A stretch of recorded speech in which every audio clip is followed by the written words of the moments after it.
Tisztelt Hölgyeim és Uraim! Szeretettel és tisztelettel köszöntöm Önöket a Raoul Wallenberg Egyesület elnöksége és a társrendező a Budapesti Svéd Nagykövetség részéről is. Ladies and gentlemen, heartfelt welcome to you all on behalf of the Raoul Wallenberg Association and also on behalf of the Swedish Embassy. Tulajdonképpen szeretnénk, ha már így együtt vagyunk, és sokan megtiszteltek a jelenlétükkel, azért egy-két vendéget, országcsoportot kiemelni, akik megtisztelték a rendezvényünket. Természetesen az előadókon túl, de őket majd külön is meg fogjuk ismertetni. That we've gathered here today, we would like to say special welcome to a couple of our guests, and of course we will also welcome our presenters and speakers later on. Külön szeretném köszönteni a fogadó 13. kerület alpolgármesterét, dr. Puchner Gábort, akik minden segítséget minden évben megadnak ehhez a rendezvényhez. Köszönjük! I'd like to give a special welcome to our regular supporter and host, the Vice Mayor of the 13th District, Dr. Gábor Puchner, who every year give us all the help that they can to this event to be created and to take place. A Mazsihisz részéről Répás Péter igazgató urat köszönteném. I'd like to say special welcome to Mr. Péter Répás, the president of the Hungarian Jewish Association, the Mazsihisz. A külgazdasági és külügyminisztérium részéről Szabó Endre főosztályvezető helyettes urat is köszönteném. Mr. Andres Szabó, representative of the minister or deputy head of department of the Ministry of Foreign Affairs and Trade. Akiket még a helyszínen felfedeztünk, Friss György, a NUB alapítvány elnökét is köszöntenénk. And whom we discovered here on spot, Friss György, who is the president of the NUB, the National Association for those who were persecuted by the Nazis. Szita Szabolcs professzor urat, a HDK-nak nagyon többször igazgatója, tudományos oktatási igazgatója. Professor Szabolcs Szita, who was the former director of the Holocaust Documentation Center. Nagyváradi Szűcs Mihályt, a Magyar Ellenállók és Antifasiszták Szövetségének alelnökét is tisztelettel köszöntöm. And also the president of the MEAS, Mihály Nagyváradi Szűcs. És észrevettem az előbb a Herzog László volt munkaügyi miniszter urat, őt is köszöntenénk, hogy szabad idejébe eljött ide. I'd also like to welcome Mr. László Herzog, who was the former Minister of Labor. Nagy örömet jelent nekünk, hogy igen nagy a akkreditált nagykövetségek részéről a megmozdulás ebben az időszakban. Hát nem tudjuk a neveket, nem is regisztráltuk, de végig szaladnék, hogy melyik országok tették tiszteletüket a mai rendezvényünkön. We are especially glad that many embassies are representing themselves here at today's event. Unfortunately, we don't know every one of them by name, but we would like to welcome them by country. Fölolvasom akkor most én. Tehát az ENSZ menekültügyi főbiztossága jelen van, Ausztria, Belgium, Bulgária, Horvátország, Csehország, Finnország, Németország, Litvánia, Hollandia, Lengyelország, Szlovákia, Szlovénia, Spanyolország, Egyesült Királyság, Egyesült Államok, Kanada, Norvégia, Svájc és a Szent Szék, Ukrajna és Koszovó részéről is jelen vannak. Köszönjük, hogy megtisztelték a rendezvényt. Representative of the UNHCR, Austria, Belgium, Bulgaria, Croatia, Finland, Germany, Lithuania, Netherlands, Poland, Slovakia, Slovenia, Spain, the United Kingdom, USA, Canada, Norway, Switzerland, the Vatican, Ukraine and Kosovo. Thank you very much for coming. Amikor Raoul Wallenbergre emlékezünk, a példája nyomán megszépülő személyes történelemre gondolunk. Nekünk, túl és továbbélőknek hivatásunk, mint tette ő annak idején, hogy segítsünk megteremteni és megőrizni azt a tisztességet, amit utódaink személyes történelme igaz közegének érezhetnek, mondta Göncz Árpád 1992. augusztus 4-én az Egyesületünk által is szervezett Wallenberg kiállítás megnyitóján. When we remember Raoul Wallenberg, we think of the personal history that his example has ennobled. Our mission as survivors and successors, just as he did in his time, is to help to create and preserve the integrity that our descendants can feel as a true medium of their personal history. These words were the words of Árpád Göncz. He said this on the 4th of August 1992 at the opening ceremony of the Wallenberg exhibition, the organization of which also our association took part. Ez alkalommal Raoul Wallenberg születésnapján most személyéhez és tevékenységéhez is kötődő, az Egyesület kiemelt feladatairól is szólnék. Today, on Raoul's birthday, I would now like to talk about our priorities, the priorities of our association related to both his person and his deeds. Egyesületünk alapvető értéknek tekinti a toleranciát. Úgy érezzük, ma ez kevésbé van jelen, mint a rendszerváltás óta bármikor, hiszen a kormány nem folytat érdemi konzultációt sem az ellenzékkel, sem az érdekvédelmi és civil szervezetekkel. Our association considers tolerance a fundamental value. We feel that this is less present today than at any time since the change of regime, because the government does not consult the opposition nor the interest groups and civil society organizations. A kisebbségi, emberi és állampolgári jogok védelme a legfontosabb céljaink között. Sok a gond. A tanulás, oktatás, egészségügy, lakhatás, megélhetés terén. Valamint a durván kettészakadt társadalomban a problémák több területen még halmozódnak is. Az előzőekből adódóan kiemelt figyelmet igényel ma hazánkban az elszegényedés megállítása. Protecting minority, human and civil rights is among our top priorities. There are many problems today in the areas of learning, education, healthcare, housing and livelihoods, and in a society that is sharply divided, the problems are accumulating in many areas. As a result, tackling poverty in our country today requires special attention. Az Egyesületünk fontosnak tartja a magyar történelmi hagyományok legnemesebb értékeinek, a humanista eszméknek követését. Az utóbbi évtizedben azonban több olyan intézkedést és kezdeményezést is látunk, amelyek csak a 30-as és 40-es éveket utánozzák, pedig hagyományaink sokrétűek és becsesek. Our association considers it important to follow the most noble values of the Hungarian historical traditions, which are the humanistic ideas. In the last decade, however, we have seen a number of measures and initiatives that only imitate the 30s and the 40s, even though our traditions are rich and honorable. Kevés a lehetőségünk a településeink nemzeti és etnikai kisebbségi jogainak érvényesülését általában megítélni.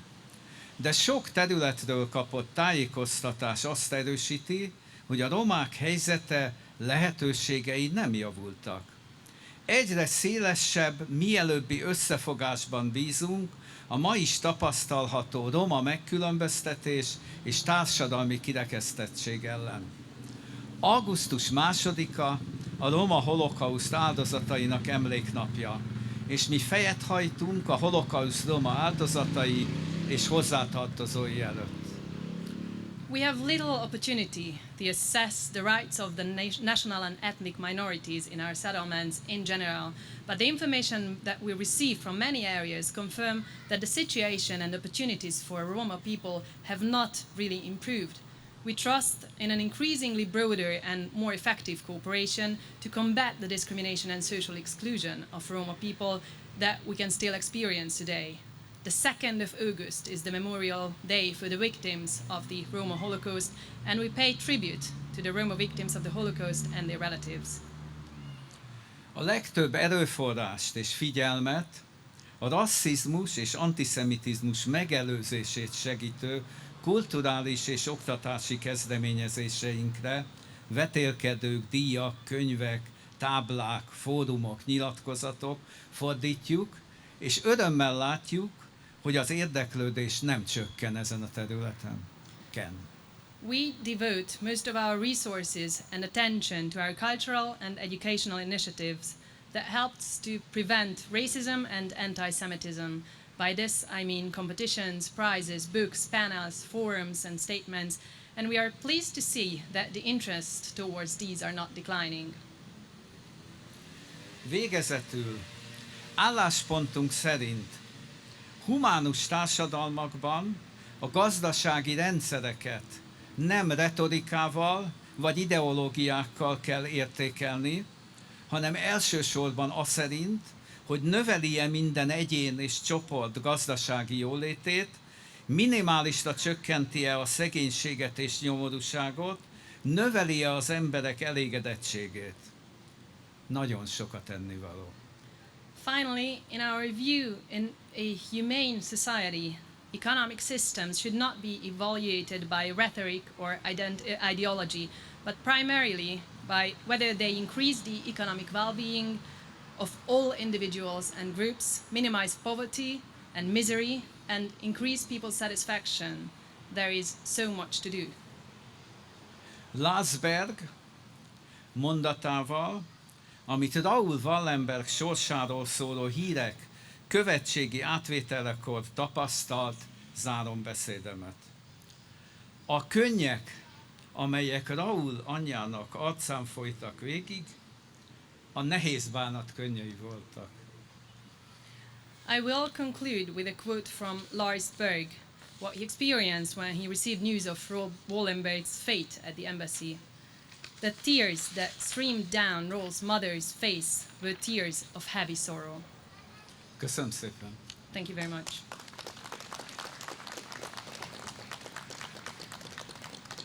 Most felkérjük Deák Júlia fuvalaművészt, aki Svédországban tanult és dolgozott, 2 számot ad elő, az első száma egy svéd népdal. And now I would like to ask flute artist Julia Deák on stage, who has studied and worked in Sweden, who will perform 2 songs. The title of the first one is Ak Fermelen Duskona.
szeretnénk felkérni Szinetár Miklós, Kossuth-díjas, kétszeres Jászai Mari díjas, több területen rendező, kulturális szakterületen érdemes és kiváló művészt emlékbeszéde elmondására. Now I'd like to ask Miklos Szinetár, Kossuth Prize awarded and 2 times Jászai Mari awarded film director and screenwriter, merited and outstanding artist to give his speech.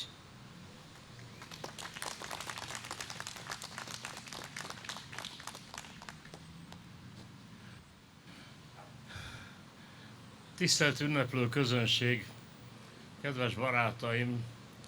Amikor megkaptam a felkérést, hogy ma itt mondjak emlékbeszédet, a zavarba jöttem, mit tudok én mondani, hát ez több évtizedes egyesület. Mi az, ami eszembe jut Wallenbergről? És hát oda lyukadtam ki, hogy az első, ami eszembe jut az, hogy azt mondom neki, hogy köszönöm. Dear commemorators, dear friends, when I was asked to say a speech on the commemoration of Wallenberg, I was embarrassed because I thought, what could I say about Wallenberg? Well, this is a more than 10 years old association now, so what can I know? And the first thing that came to my mind was the words of thanks.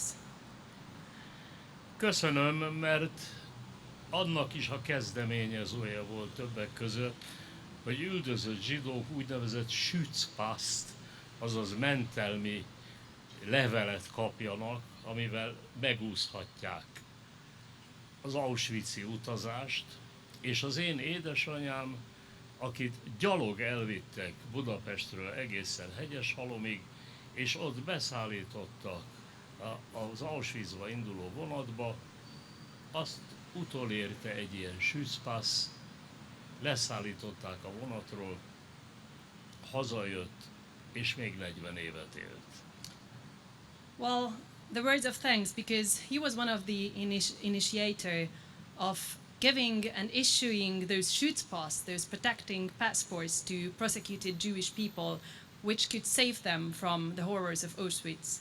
And my mother, who was brought from Budapest to Hegyeshalom and put on a train, received such a Schutzpass, and that saved her life, and she could live for another 40 years. Nem úgy, mint az apai nagyszüleim, akiket elégettek Auschwitzban. Not as my fraternal grandparents who died in Auschwitz.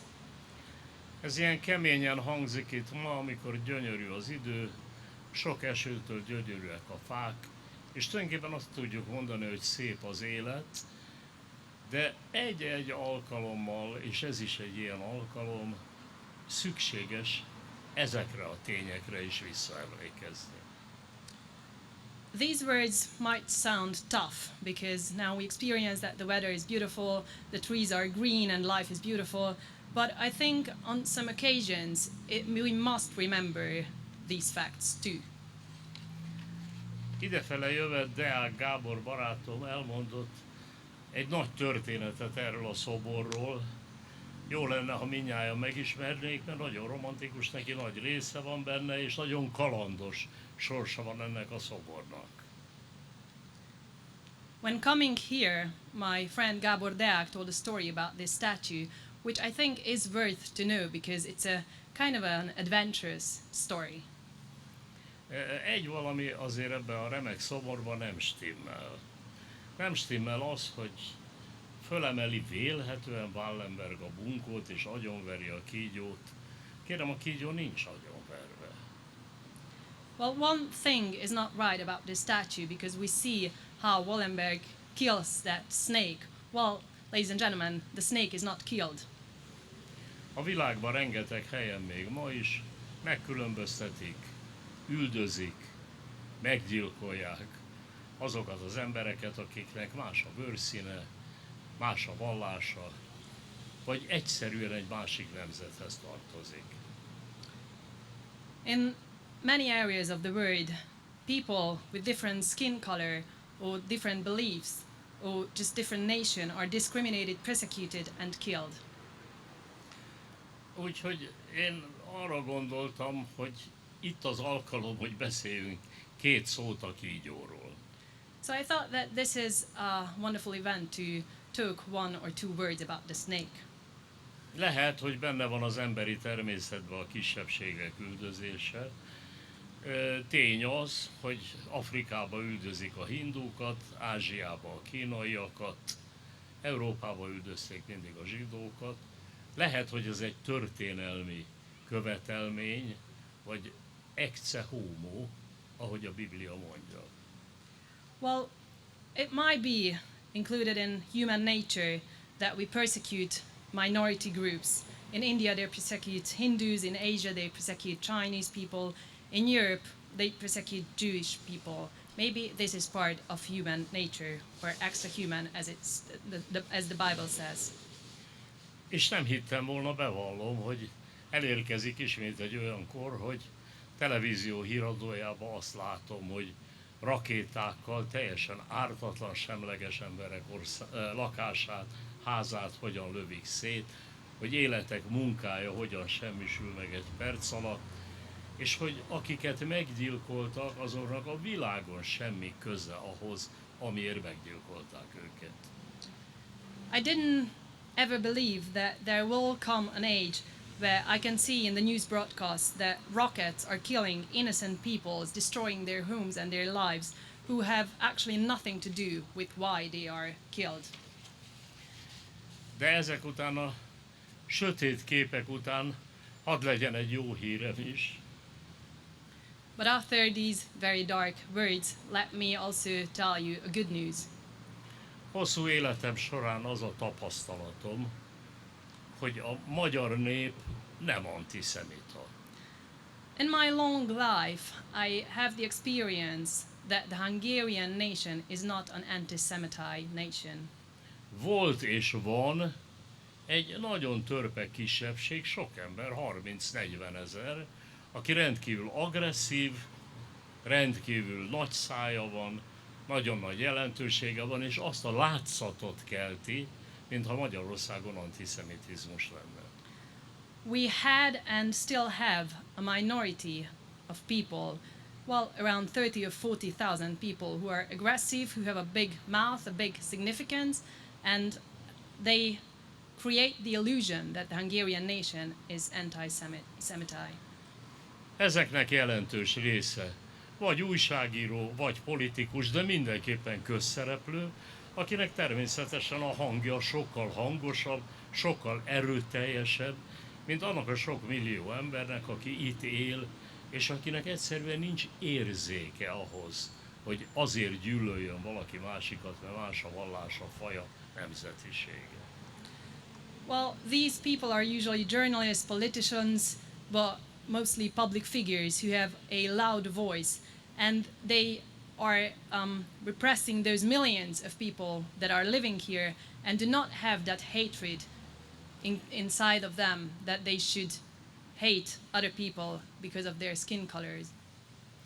Nagyon dühít, amikor megünneplik Budavár hősi védőinek emlékét, akik védték Budapestet a szovjet csapatok ellen, mert én itt éltem akkor, és láttam ezt a várost, aminek a házainak akkor hivatalos statisztikák szerint a 85%-át elpusztították.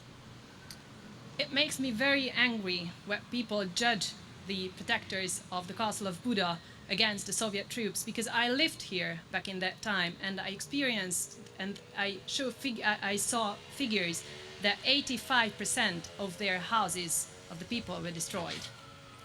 A hősies védelem eredményeként az összes hídunk a Dunába zuhant, és ebben az időben lovak kószáltak az utcán, nem volt mit enni. Én magam, mint gyerek, 3 hétig effektív élesztőn éltem, amit egy üzletbe találtam. As a result of these heroic protection, bridges were pushed into the Danube, horses were roaming in the streets, there were famine, and I, as a little child, had barely anything to eat. Prágának nem voltak hősvédői, nyílt város volt, meg is maradt az egész. Prague did not have any such heroic protectors. It was an open city, and it actually remained as such. Megint jó hírem az, hogy bár ez bosszantó, bár bicskanyitogató az, ahogy ünnepelni akarják azt, hogy hogyan pusztították el Budapestet, de ez nagyon kevés vízhangra talál az emberek között. Az emberek döntő többségét ez nem érdekli, vagy akit érdekel, az nem ért vele egyet. The good news is that while it makes us angry to celebrate the destruction of Buddha, this celebration is not echoed by the people of this country. They are either not interested or do not agree with it. Úgyhogy tekintettel arra, hogy aktuális dolgokat is akartam mondani, hadd mondjam el azt, hogy a szobor nagyon szép, nagyon hálásak lehetünk mindnyájan Raoul Wallenbergnek, de azért a kígyó itt van köztünk, érdemes vigyázni. Köszönöm. So, well, regarding that, I also wanted to mention some topical issues. Let me say that this statue is very beautiful. We can be very grateful to Wallenberg, but we should take care because the snake is still among us. Thank you very much.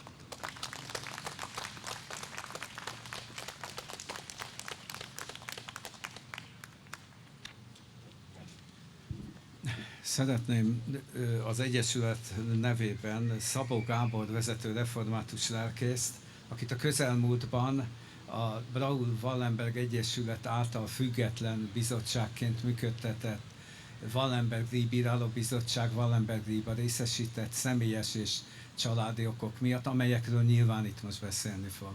Felkérem őt. Köszönöm. I would like to now ask Gabor Szabó, Calvinist pastor, who was awarded by an independent committee, not our own association, by the Wallenbergre Prize. Tisztelt megemlékezők! Isten igéjét olvasom Mózes második könyvéből, a 18. rész és azt követő verseiből. És beszéld el gyermekeidnek azon a napon, mondván, ez azért van, amit az örökkévaló velem cselekedett, midőn kivonultam Egyiptomból. Mondd el fiaidnak. Ez az ige a zsidó hagyományban az egyik legfontosabb isteni parancs, erre épül a Pészák ünnepe és a széderest, amikor el kell mondani a történetet, a szabadulás történetét, ami által a zsidók néppé, nemzetté lettek.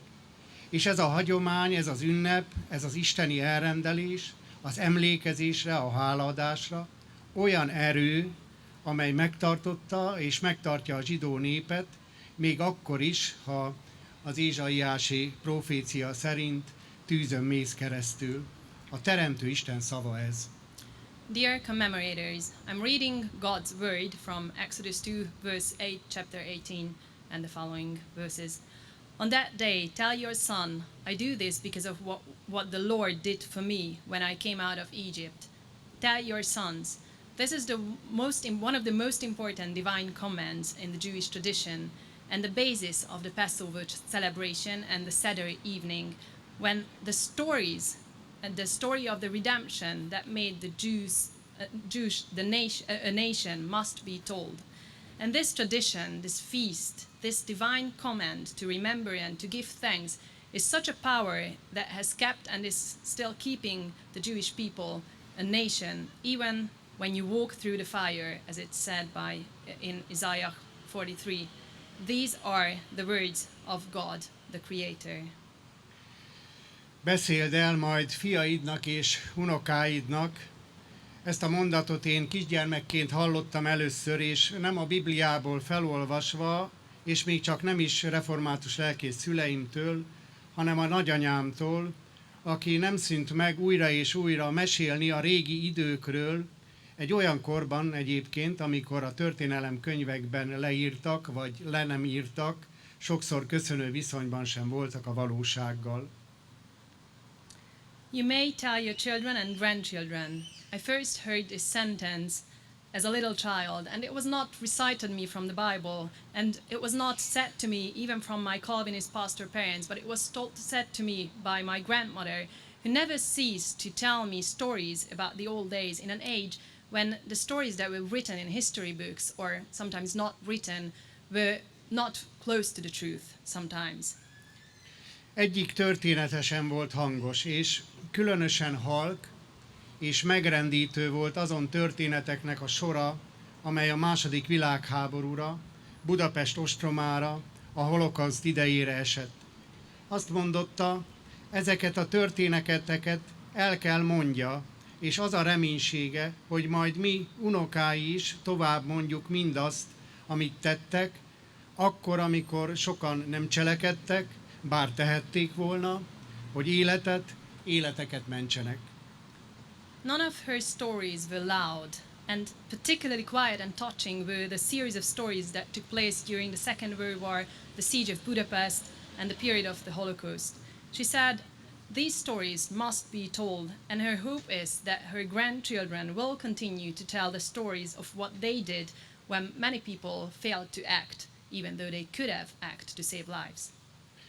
Kedves emlékezők, amikor az a megtiszteltetés ért, hogy Raoul Wallenberg születésnapján rá emlékezve szólhatok, rögtön ez a mondat jutott eszembe, tudniillik, hogy beszéld el gyermekeidnek, hiszen Wallenbergre emlékezve nem teszünk mást, mint elbeszéljük fiainknak az ő történetét újra és újra, és ezzel átmentjük azt a reménységet magukra nézve, hogy az ember, mint Isten teremtménye, a jóra rendeltetett, még akkor is, ha 1944-ben itt Magyarországon ebből nem nagyon sok látszott. Raoul Wallenberg személye, személyisége, tettei és sorsa számomra is az értelmezésemben a remény embere volt.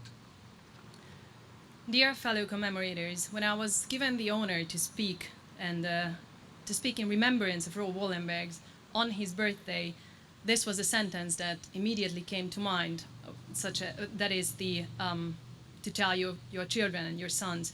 Because when we remember Wallenberg, all we do is tell his story, and we can tell his story to our sons over and over again. And in doing so, we pass on to ourselves the hope that man, as God's creation, is destined for good, even if in 1944 in Hungary there was not much sign of it. Raoul Wallenberg was, for me and in my understanding, a man of hope through his person, his personality, his deeds and his fate. Szószoros értelmében, akkor és ott, 1944-ben sokak számára, mint az imént hallottuk, valóban az élet, a túlélés, a megmaradás reménye. Raoul Wallenbergnek nincsenek emlékiratai, nincsen naplója, ő maga nem mondhatta el történetét, nem mesélhette el fiainak, de mi megírhatjuk, megfilmesíthetjük, regényt írhatunk róla, szoborrá, emlékművé formálhatjuk történetét, és így elmondhatjuk.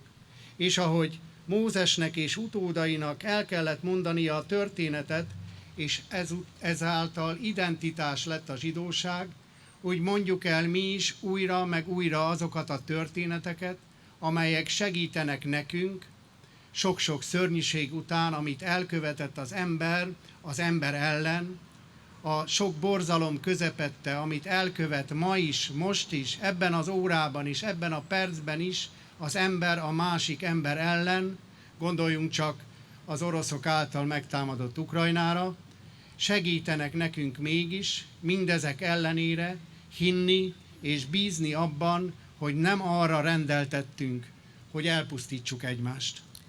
Quite literally so, because then and there in 1944, for many, he was indeed the hope of life, survival, and persistence. He had no memoirs, no diary. He could not tell his own story. He could not tell the story to his sons, but we can write it, we can film it, we can write a novel about it, we can make statue and the monument of his story, and as such, we can tell it. And just as Moses and his descendants had to tell the story that gave identity to Judaism, so we tell again and again the stories that help us. After all the terrible things man has done to man in the midst of the horrors that man commits against man, even now, even in this hour, in this minute, think of Ukraine under Russian attack. This helps us to believe and trust that we are not destined to destroy each other. És most visszatérek nagyanyámhoz és az én történetemhez, amit most van lehetőségem elmondani. 1944. júliusában, amikor Wallenbergék már javában dolgoztak a több ezer védútlevél kiadásán, és ezzel sokak megmentésén, Szabó Imre, az én nagyapám, a Budapesti Református Egyházmegye esperese, levelet kapott a képviselőház, a országgyűlés elnökétől, Tasnádi Nagy Andrástól, aki nem mellesleg az egyház megyéjének főgondnoka, a világi vezetője is volt. A levél tulajdonképpen egy számonkérés volt, amiért Szabó Imre a zsidó származású és áttért egyháztagoknak merészelt külön bibliaórát összehívni, valamint bekérette egy prédikáció szövegét, mert úgy jelentették neki, hogy abban kritika tárgyává tették a 3. zsidó törvény rendelkezéseit. Szabó Imre esperesnél ekkor elszakadt a cérna. Turning to the story of my grandmother and my own story. In July 1944, when Wallenberg and others were already working on issuing thousands of protection passports, these Schutzpasses, and thus saving the lives of many, Imre Szabó, the dean of the Reformed Diocese of Budapest, who was my grandfather, received a letter from the president of the House of Representatives, András Tasnádi Nagy, who was also the chief administration, the secular leader of the diocese. The letter was in fact a reprimand for Imre Szabó for daring to call a special Bible study for church members of Jewish origin and converts, and a request for the text of a sermon, because it was reported to him that the provision of the third Jewish law had been criticized. It was then that Imre Szabó, the dean, just had enough. Tudni kell róla, hogy ő már 1930-as évektől kezdődően növekvő aggodalommal figyelte az antiszemitizmus terjedését, még saját egyházán belül is, nem beszélve a politikai és társadalmi életben. Bár esperes volt, a politikát igyekezett kihagyni, a zsidó törvényeket a maga lehetőségein belül elszabotálni, hiszen rengeteg ember áttérésében segített, keresztlevelek kiállításával, az áttérés lehetőségének megadásával, a törvényi szabályozás megkerülésével. De amikor a törvényhozás első embere, akit ő barátjának, keresztény testvérének gondolt, felelősségre vonta őt a zsidóságért való aggodalmáért, akkor döntött, válaszolt, és így fogalmazott. It should be known that from the 1930s onwards, he had been increasingly concerned about the spread of anti-Semitism, even within his own church, not to mention in political and social life.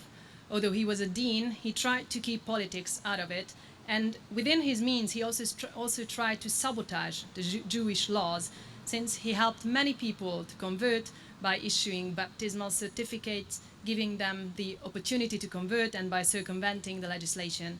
But when the first man of the legislature, whom he considered as friend, a Christian brother, called him to account for his concern for the Jews, he made up his mind, he responded, and he said the following words. Ezt írja: ki tudja, érjük-e a holnapot? Ezért megírom, ami a szívemben van.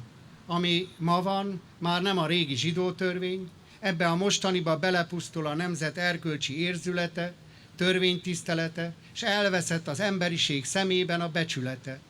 Ami a deportáció és a gettó előtt a magyarság gazdasági és szellemi önvédelmi harcának látszott, az most a gettóval és a deportálással világkérdés lett. És Krisztus véresen mossa le rólunk a zsidók vérét. Ezért szállunk síkra. Tudom, egymagad nem szállhat szembe a rendszer ellen, de összefogva, a javamagyarok, szakadjatok el ettől a rendszertől, amely átok gyanánt hagyja itt a nevét, Ézsaiás 65.15, az utókorra. Vagy már ez is késő? Akkor vonulj vissza bármi áron. Lehet, hogy te még látsz mentő utat, én nem. Azért írtam sorokat, hogyha nem találkozunk többé, bizonyságát hagyjam, hogy nem csak a zsidóságot, hanem a hazámat is épp úgy féltettem. Isten áldjon és tanácsoljon, lelki pásztorod Szabó Imre. Döntött az élet és az emberség mellett. So the following were his words. Who knows if we'll make it tomorrow, so I'll write what's in my heart. What we have today is no longer the old Jewish law. By this present one, the moral sense of the nation, the respect of the law is destroyed, and its honor is lost in the eyes of mankind. What before the deportation and the ghetto seemed to be an economic and spiritual self-defense struggle of the Hungarians has now, with the ghetto and the deportation, become a world issue, and even the blood of Christ will never be able to wash off the blood of the Jews. That's why we are taking a stand. I know you can't stand up to the system on your own, but united, all Hungarians, let us break away from this system that leaves its name as a curse, Isaiah 65:15, for posterity. Or is it too late? Then retire at any cost. You might still see a way out. I don't. I have written these lines so that if we meet no more, I may leave you a testimony that I feared not only for Judaism, but for my country as well. God bless and advise you, your pastor, Imre Szabó. He decided for life, for humanity.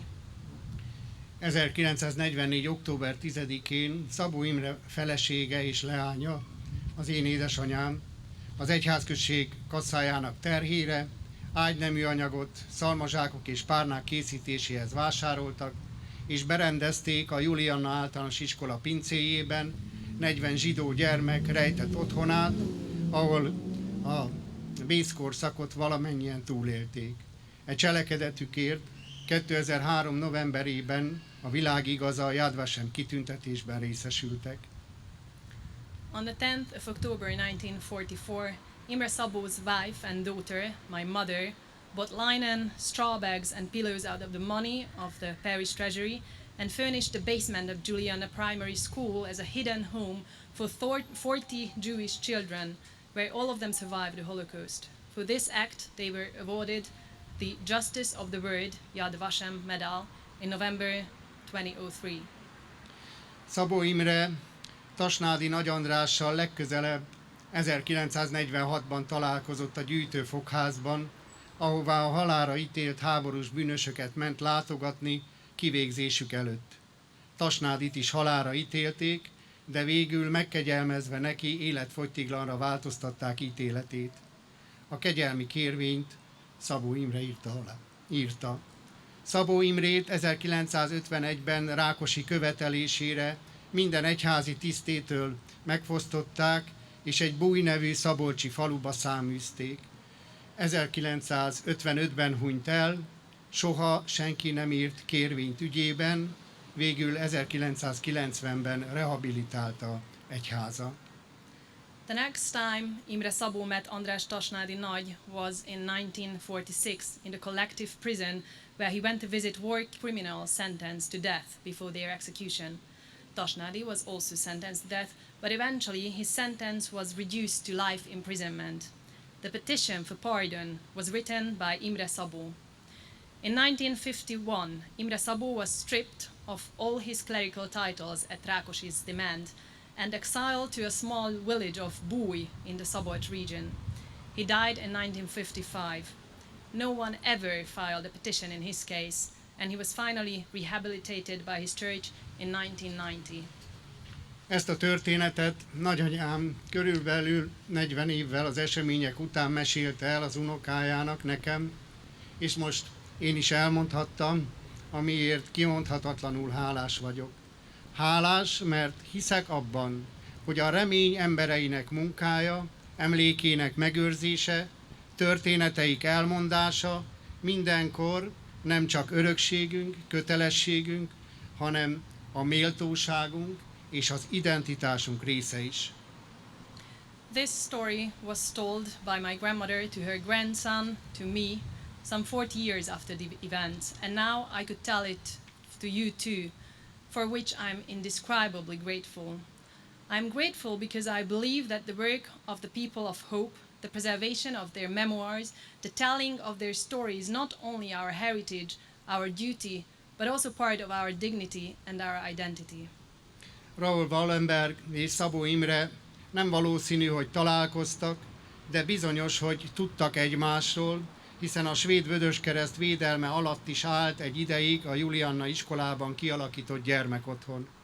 De mégis van közös sorsuk, közös történetük, és ez nem más, mint döntést hozni, vállalni, tenni, megküzdeni az életért, a másikért.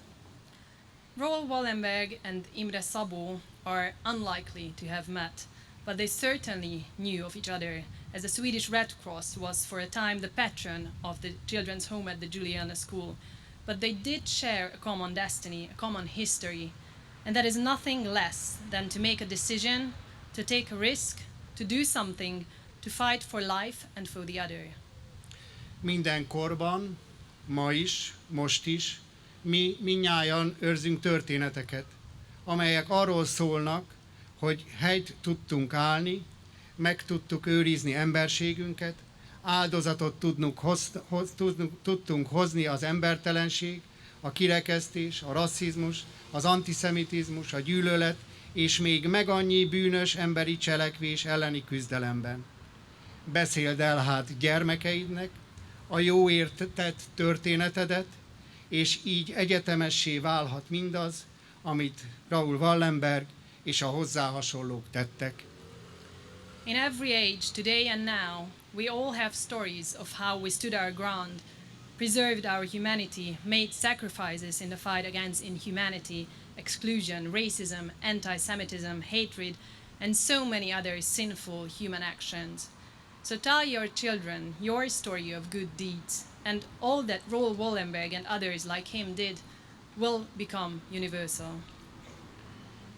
Jézus szavaival fejezem be megemlékezésemet, a János Evangélium a 15. részének 13. és azt követő verseit olvasva.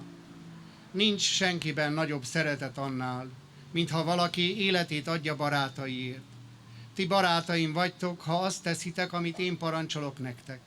Többé nem mondalak titeket szolgáknak, mert a szolga nem tudja, mit tesz az ura.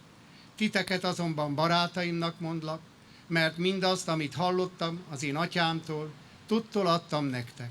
Nem ti választottatok ki engem, hanem én választottalak ki, és rendeltelek titeket arra, hogy elmenjetek, gyümölcsöt teremjetek, és gyümölcsötök megmaradjon, hogy bármit kértek az atyától az én nevemben, megadja nektek. Ezeket azért parancsolom nektek, hogy szeressétek egymást. I will end my remembrance with the words of Jesus, reading verses 13 and following from John 15.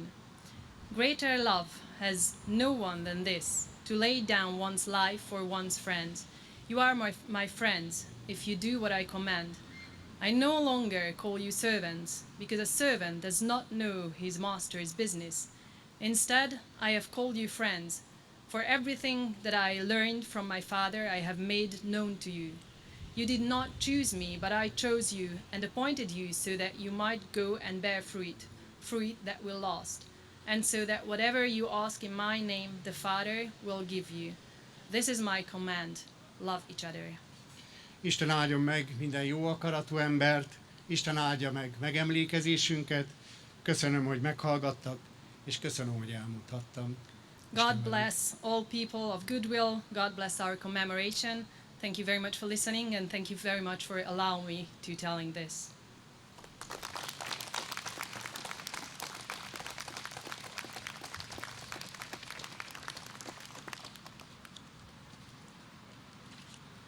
Hát nagyszerű beszéd volt, nagyszerű emberekről.